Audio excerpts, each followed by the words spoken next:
हर हर महादेव दोस्तों, भगवान विष्णु की जय और माता तुलसी की जय। आज हम बताएंगे कि भगवान विष्णु और तुलसी का विवाह कैसे हुआ। हिंदी धर्म के अनुसार हर साल कार्तिक शुक्ल पक्ष की एकादशी को तुलसी विवाह मनाया जाता है। इस दिन पूरे हिंदू रीति रिवाज से माता तुलसी और भगवान शालिग्राम का विवाह कराया जाता है।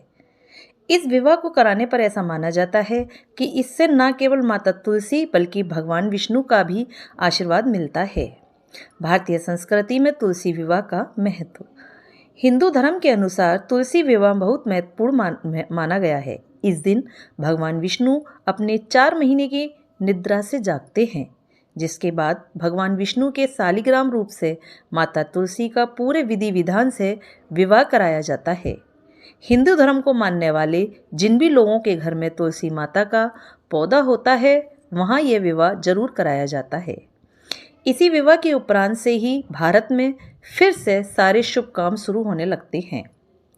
ऐसा माना जाता है कि जिन लोगों के पास बेटी नहीं होती, वे माता तुलसी का विवाह कराकर और उनका कन्यादान कर पुण्य प्राप्त कर सकते हैं। माता तुलसी का असली नाम वृंदा था। उनका जन्म राक्षस कुल में हुआ था, लेकिन वह श्री हरि विष्णु भगवान की परम भक्त थीं। वृंदा जब बड़ी हुई तो उनका विवाह जलंधर नामक असुर से राक्षस से करा दिया गया। वृंदा भगवान विष्णु की परम भक्त तो थी ही, साथ ही वे पतिव्रता स्त्री भी थी। उनकी भक्ति और पूजा के कारण उनका पति जलंधर अजय होता गया और इसके चलते उसे अपनी शक्तियों पर अभिमान हो गया, घमंड हो गया और उसने स्वर्ग पर आक्रमण कर देव कन्याओं को अपने अधिकार में ले लिया। इससे क्रोधित होकर सभी देव भगवान श्री हरि विष्णु की शरण में गए और जलंधर के आतंक का अंत करने की प्रार्थना की।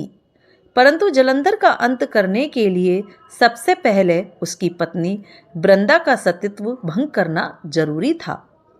भगवान विष्णु ने अपनी माया से जलंधर का रूप धारण कर लिया और वृंदा के पतिव्रत धर्म को नष्ट कर दिया और इसके परिणाम स्वरूप जलंधर की शक्ति क्षीण हो गई और वह युद्ध में मारा गया। लेकिन जब वृंदा को श्री हरि के छल का पता चला तो उन्होंने भगवान विष्णु से कहा, हे नाथ, मैंने पूरे जीवन आपकी आराधना की, आपने मेरे साथ ऐसा कृत्य कैसे किया? इस प्रश्न का कोई उत्तर श्री हरि नहीं दे पाए और तब वृंदा ने भगवान विष्णु से कहा कि आपने मेरे साथ एक पाषाण की तरह व्यवहार किया। मैं आपको शाप देती हूँ कि आप पाषाण बन जाएं। ये कहते ही भगवान श्री हरि पत्थर के समान हो गए और सृष्टि का संतुलन बिगड़ने लगा। तब देवताओं ने वृंदा से प्रार्थना की कि वे अपना श्राप वापस ले ले। भगवान विष्णु भी वृंदा के साथ हुए छल से लज्जित थे और अंत में उन्होंने भगवान विष्णु को क्षमा कर दिया और भगवान विष्णु को श्राप मुक्त कर जलंधर के साथ वृंदा सती हो गई। वृंदा की राख से एक पौधा निकला जिसे श्री हरि विष्णु ने तुलसी नाम दिया और वरदान दिया कि तुलसी के बिना मैं किसी भी प्रसाद को ग्रहण नहीं करूँगा। मेरे शालिग्राम रूप से तुलसी का विवाह होगा और कालांतर में लोग इस तिथि को तुलसी विवाह करेंगे। उन्हें सुख और सौभाग्य की प्राप्ति होगी। तुलसी विवाह के दिन सूर्योदय से पूर्व ही उठकर नित्य क्रियाओं से निवृत्त होकर स्नान करें, साफ सुथरे वस्त्र धारण करें। इसके बाद तुलसी जी को लाल रंग की चुनरी चढ़ाएं और उन्हें श्रृंगार की सभी वस्तुएं अर्पित करें। ये सब करने के बाद शालिग्राम जी को तुलसी के पौधे में स्थापित करें। इसके बाद पंडित जी के द्वारा तुलसी और शालिग्राम का पूरी रीति रिवाजों से विवाह कराया जाता है।